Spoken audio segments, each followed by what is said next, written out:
Здравствуйте! Вашему вниманию предлагается видеолекция на тему антибиотикопрофилактика хирургических инфекций. Антибиотикопрофилактика показана при любых типах операционных ран, а именно, даже если рана чистая, условно чистая, контаминированная, а в случае грязных операционных ран антибиотикопрофилактика должна сочетаться вместе с антибиотикотерапией. К факторам риска развития послеоперационных гнойно-септических осложнений относятся следующие. Со стороны больного это пожилой возраст или же новорожденные. Кроме того, масса тела, а именно или избыточный вес, или же алиментарная дистрофия. Иммунный статус, в частности терапия, влияющая на состояние иммунитета. Сопутствующая патология, такая как сахарный диабет, хронические инфекции, сердечная недостаточность.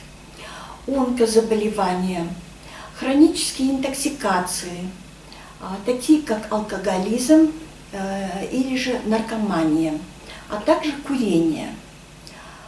К факторам риска развития послеоперационных гнойно-септических осложнений относятся операционные факторы, а именно факторы предоперационного периода, длительность предоперационного периода, антибиотикотерапия в предоперационном периоде, подготовка операционного поля, а именно использование антисептиков, методы и время удаления волос с области операционного поля.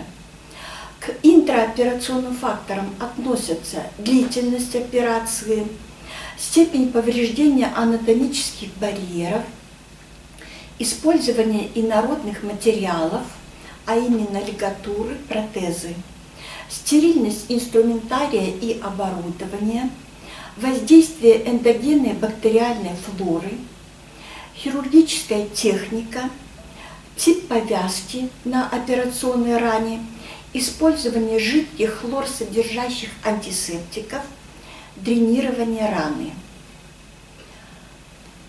К прочим факторам риска развития послеоперационных гнойно-септических осложнений относятся патогенные микроорганизмы, а именно количество микробов и их вирулентность, а также окружающая среда операционной, наличие вентиляции и очистки воздуха и чистота поверхностей. Этиология послеоперационных гнойно-септических осложнений.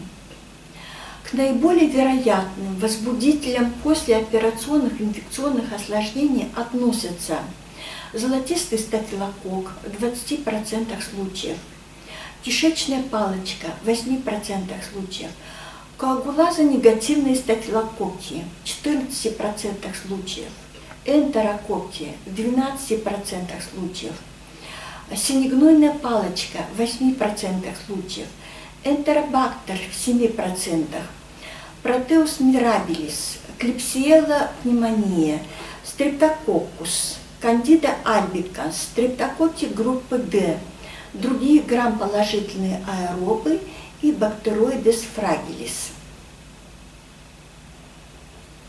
Критерии выбора антибиотиков и режимы их введения при различных оперативных вмешательствах. Спектр активности антибиотика должен включать наиболее частых возбудителей послеоперационных инфекций. В первую очередь стафилококки, так как они вызывают 80% от общего числа послеоперационных нагноений. Кроме того, спектр антибиотика должен перекрывать другие эндогенные микроорганизмы, контаминирующие рану при нарушении целостности внутренних органов или слизистых оболочек. С точки зрения эффективности и безопасности, наиболее приемлемыми для хирургической профилактики являются цефалоспорины второго поколения, такие как цефуроксин и цефоксетин, а также ингибиторозащищенные аминопенициллины, амоксициллин клавуланат или же ампициллин сульбактан. Режимы введения антибиотиков при различных операционных вмешательствах. Доза антибиотика для антибиотика-профилактики соответствует обычной терапевтической дозе. Временем введения антибиотика для большинства плановых и экстренных операционных вмешательств принято считать время проведения вводного наркоза, а именно за 30 минут до начала операции, до первого разреза. Основным путем введения антибиотика при проведении переоперационной антибиотикопрофилактики является внутривенный, что обеспечивает максимальную концентрацию препарата в крови и тканях.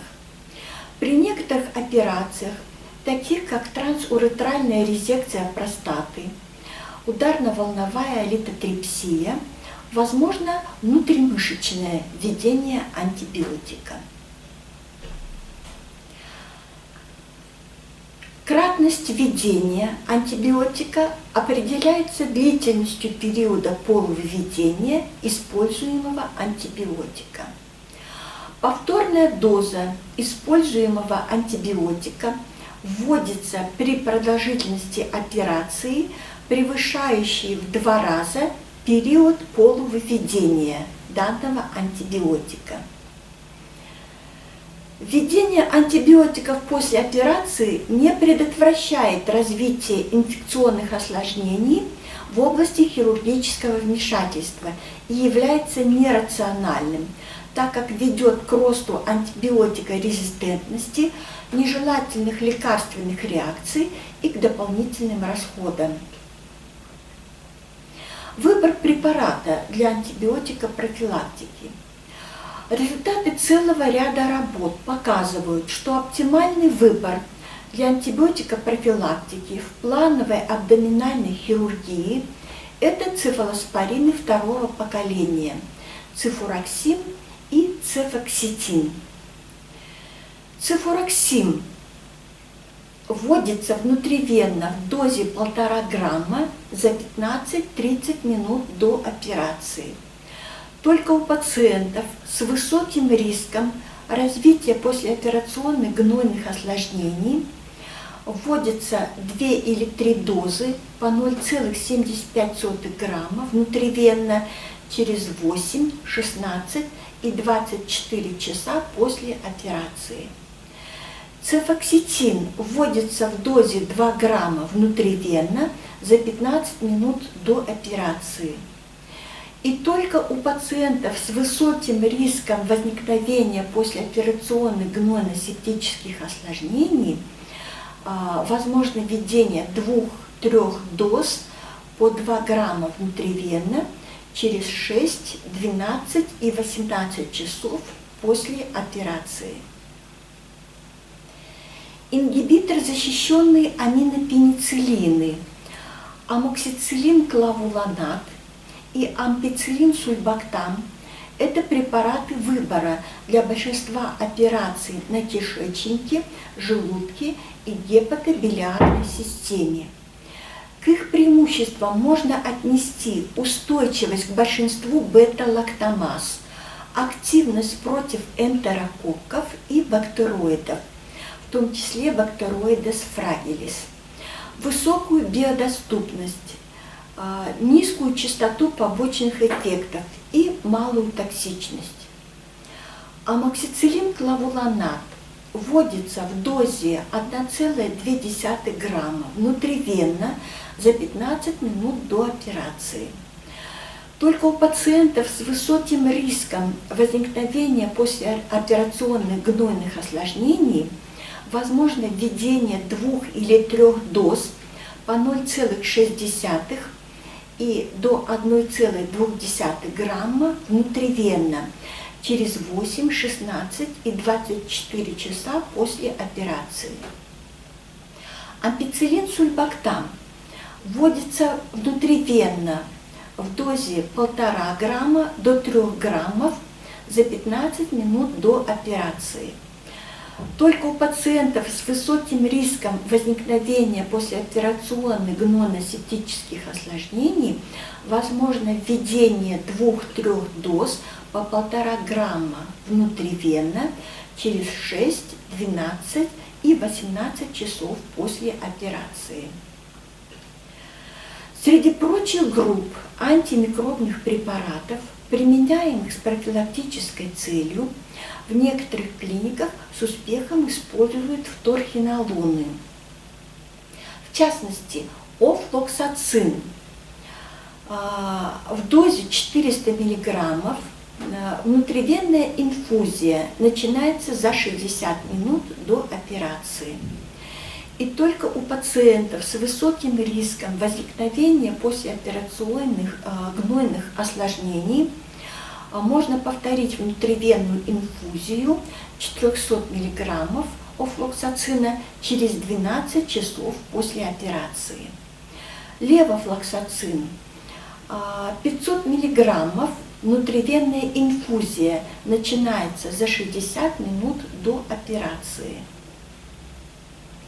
Кратность интраоперационного введения наиболее часто используемых для операционной антибиотикопрофилактики препаратов в зависимости от их периода полувведения. Цефазолин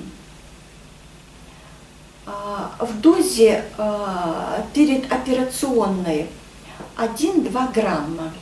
Период полувведения цефазолина 1,8 часа. Кратность введения 1 грамм внутривенно через каждые 2 часа операции. Цефаксетин. Доза перед операцией 2 грамма. Период полувыведения от 0,6 до 1 часа. Вводится через каждый час операции внутривенно по 2 грамма. Цефураксин. Доза перед операцией 1,5 грамма. Период полувыведения 1,3 часа. Кратность введения 0,75 грамма внутривенно через каждый час операции. Цефтриаксон. Период полувыведения 8 часов. Доза перед операцией от 1 до 2 граммов. Вводится 1 раз до операции. Амоксициллин клавулонат. Доза перед операцией 1,2 грамма. Период полувыведения от 0,9 часа до 1,2 часа. Вводится через каждый 1 час операции внутривенно в дозе 0,6 до 1,2 грамма. Метронидазол. Период полувыведения 8 часов. Доза перед операцией 0,5 грамма. Вводится 1 раз до операции. Ципрофлоксацин. Период полувыведения 4-6 часов. Доза перед операцией 0,5 грамма. Кратность введения 1 раз до операции. Эффективность переоперационной антибиотикопрофилактики по данным опубликованных метаанализов. Как видно из приведенной таблицы, наиболее высокая частота инфекционных осложнений в процентах наблюдается при колоректальных операциях с частотой 39%. Далее, по частоте встречаемости инфекционных осложнений в послеоперационном периоде идет абдоминальная гистерэктомия. Контрольная частота инфекции 21%. Далее, кесарево сечение. Частота послеоперационных инфекционных осложнений встречается в 10% случаев. В кардиохирургии 9% случаев. И при других операциях, таких как операции на желчевыводящих путях и закрытых переломах, частота послеоперационных инфекционных осложнений составляет 4-3%. При составлении данной лекции была использована современная литература по антибиотикотерапии и антибиотикопрофилактике в хирургии. Благодарю за внимание.